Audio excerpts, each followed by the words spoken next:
नमस्कार, आप देख रहे हैं सी न्यूज भारत और मैं हूं आपके साथ ज्योति अरोरा। वक्त हो गया है न्यूज बुलेटिन का, तो आइए नजर डालते हैं इस वक्त की बड़ी खबरों पे।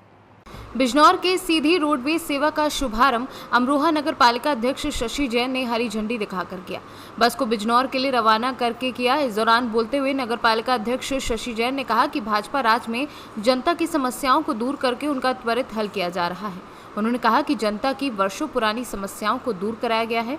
अब शहरवासियों को बिजनौर जाने के लिए टुकड़ों में नहीं अपितु सीधे बस सेवा मिलेगी। उन्होंने कहा कि भाजपा राज में समाज के प्रत्येक वर्ग के हितार्थ का काम किया जा रहा है।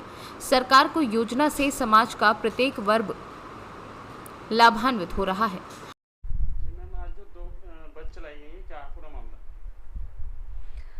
कल परिवहन मंत्री माननीय श्री अशोक कटारिया जी का मेरे आवास पर आगमन हुआ था।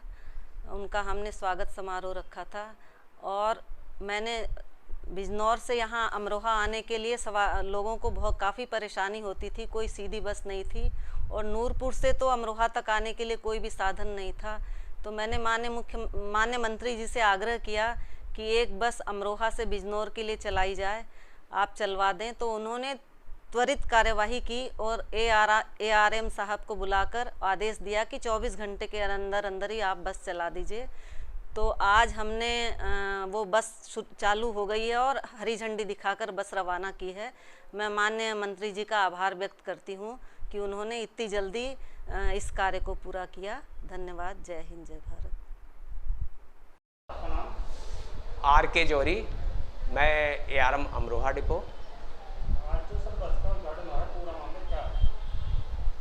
माननीय परिवहन मंत्री जी के निर्देशानुसार एक बस अमरोहा से बिजनौर के लिए संचालित की गई है, जो प्रातः 8 बजे अमरोहा से चलेगी एवं 10:30 बजे बिजनौर पहुंचेगी। शाम को 4 बजे बिजनौर से चलेगी और 6:30 बजे अमरोहा पहुंचेगी। यहाँ से बिजनौर 81 किलोमीटर है, जिसका किराया 91 रुपये निर्धारित है। अमरोहा से सी न्यूज संवाददाता गौरव श्रीमाली की रिपोर्ट। तेतरिया व मैसी प्रखंड के दर्जनों गांवों पर मंडरा रहा है बाढ़ का खतरा। भूरकुरवा, फुलवरिया, सरैया होते हुए पुनास को जाने वाली बूढ़ी गंडक नदी के किनारे के डरमा चौकी के पास बांध में हो रहे रिसाव के कारण दर्जनों गांवों पर बाढ़ का खतरा मंडरा रहा है, जिसको लेकर ग्रामीणों में दहशत का माहौल बना हुआ है। अगर समय रहते काम में तेजी नहीं लाई गई तो तेतरिया व मैसी प्रखंड के दर्जनों गाँव बाढ़ की चपेट में आ जाएंगे।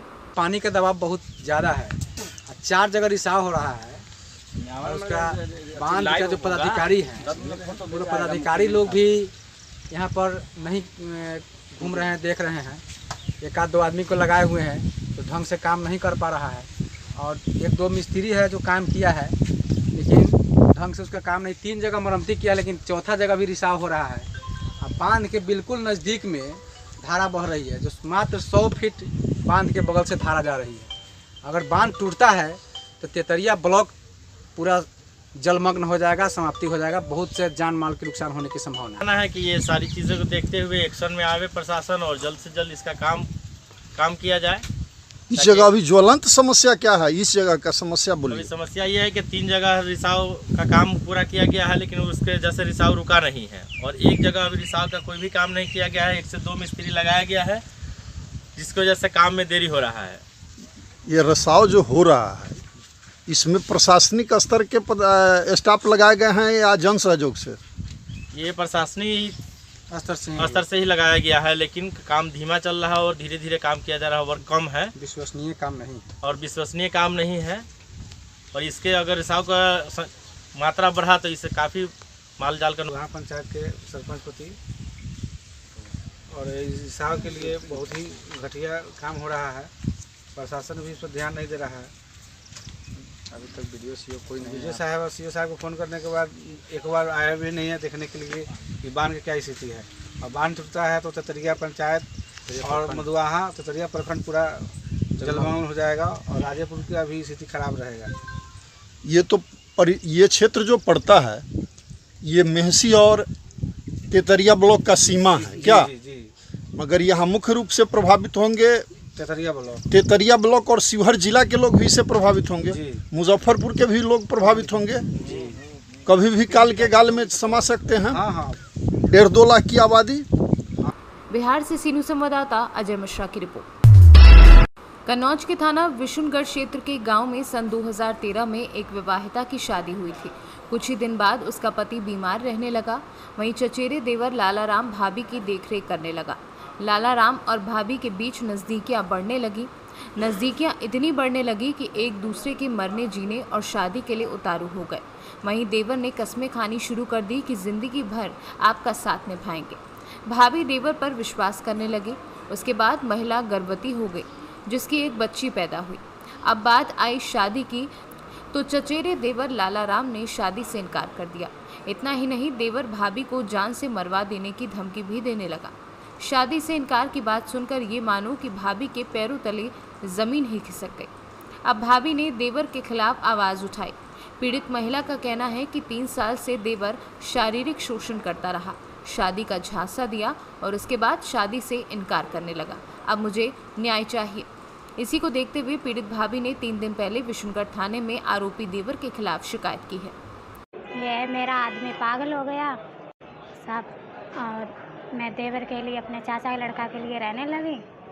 हो गए 3 साल है, मतलब वो आने जाने लगे, खर्चा पानी देने लगे, और हमसे ये कहने लगे कि हम आपके संग शादी करेंगे। अब वो मतलब अंत शादी करना चाहते हैं। हमने कहा कि तुम अंत क्यों शादी कर रहे? तो अब वो जो कह रहे हैं कि मतलब कि हम शादी करेंगे, घर वालों की बात नहीं मानेंगे, घर वालों की बात मानेंगे, तुम्हारी बात नहीं मानेंगे। मुझे धमकी देते हैं कि अगर तुमने कुछ कार्रवाई करी तो हम तुम्हें मार देंगे। हमने विशुनगढ़ थाने में करी, वो वहाँ भी सुनवाई नहीं हुई। कन्नौज करी, वहाँ भी सुनवाई नहीं हुई।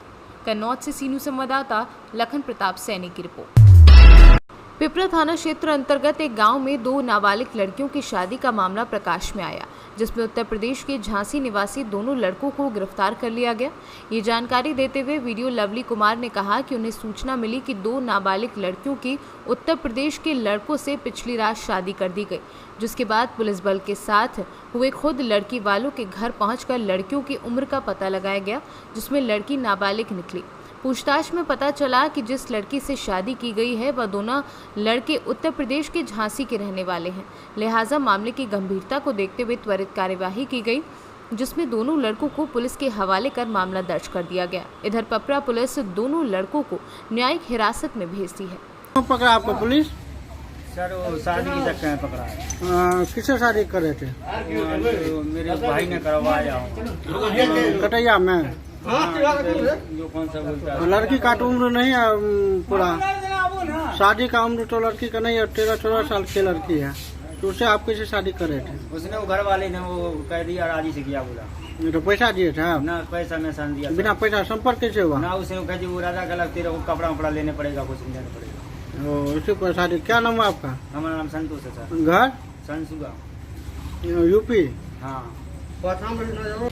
क्या हुआ, कैसे पकड़ाए आप, पुलिस के गिरफ्त में आए? शादी के चक्कर में। आपका भी शादी हुआ है? हाँ। कटैया में नाबालिग लड़की से? हाँ। आपका घर? झांसी। अब 2 जने आए थे। क्या बोले? गुप्त सूचना के आधार पे सूचना मिला फोन के माध्यम से गुप्त तरीके से, तो हम लोग उस पर छापामारी किए। जिसमें लड़की है 2, जिसका शादी हुआ है, लड़का झांसी का है, और लड़की का उम्र एक का 13 साल है, दूसरा का अनुमानित 14 साल के आसपास है। दोनों 6ठा 7वां की लड़की है, क्लास का जो अपना बताई है। लड़का झांसी का है, यहाँ के शादी किया है। तो लड़का को हम लोग लाए हैं, अभी FIR की प्रक्रियाधीन है, अभी चल रही है। अभी पिपरा प्रखंड में इस तरह की रैकिंग बहुत जगह से उछल के आ रही है सामने, ये क्या है मामला यहाँ की जनता पे अंकुश प्रशासन की क्यों नहीं लग रही? देखिए, पुलिस अपना काम कर रही है, पुलिस देख रही है, अब तो आगे का बयान पुलिस ही आपको बताएगी क्या क्या हो रहा है। सुपौल से कैमरा पर्सन पंकज कुमार के साथ प्रियंका कुमारी की रिपोर्ट। ने आज अपने दल के साथ जरिया व त्रिवेणी का थाने का औचक निरीक्षण किया। निरीक्षण के दौरान थाना अध्यक्ष सहित सभी पुलिस पदाधिकारी मौजूद रहे। पुलिस अधीक्षक ने थाने में लंबित कांडों का निरीक्षण किया और विधि व्यवस्था के बारे में जानकारी प्राप्त की। उसके बाद एसपी ने कई क्षेत्र में खुद जाकर भ्रमण किया एवं विधि व्यवस्था को लेकर जानकारी ली। कैंसिल भी हुआ है। कुछ चुनिंदा कांडों का हमने पीओ देखा है। उद्देश्य यह है कि जो भी अनुसंधान हो रहे हैं इसमें है जो वरिष्ठ पदाधिकारी अनुसंधान और थाना तक सही से काम कर रहे हैं, इस बिंदु को हमने देखा। सुपौल से सीनू संवाददाता पंकज कुमार की रिपोर्ट। फिलहाल के लिए न्यूज बुलेटिन में बस इतना ही। देश दुनिया की तमाम बड़ी खबरों के लिए आप देखते रहिए सी न्यूज़ भारत।